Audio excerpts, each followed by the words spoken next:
or you get up. Well, I'm up and I am fired up because I have figured it out. কোঠা আন্দোলন নিয়ে এবার কঠিন তোপের মুখে পড়েছেন সুপারস্টার শাকিব খান।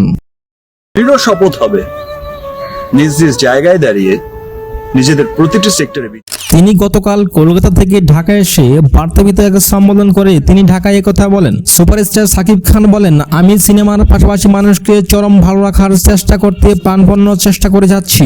যে বাংলাদেশের কোটি কোটি মানুষ আমাকে এত ভালোবাসা দিয়ে আজকে আমার এই শীর্ষে দ্বারপ্রান্তে নিয়ে এসেছে, আর আমার সেই ভালোবাসার মানুষগুলো যখন আজ কঠিন বিপদে তখন আমি কিভাবে চুপ করে থাকি ভারতে, তাই তো আজ চলে এসেছি ঢাকায় তো তোমাদের মাঝে। তিনি আরো বলেন, এদেশের মানুষকে ভালো রাখার দায়িত্ব আমার এবং কোটি কোটি মানুষের, আর আমি সাধারণ ছাত্রের জন্য যা যা করা দরকার আমি তাই করব। আমি আমার রাজ্যের একাই কিং। আমার সত্য বলাতে যদি কেউ কষ্ট পায় তাতে আমার কিচ্ছু যায় আসে না।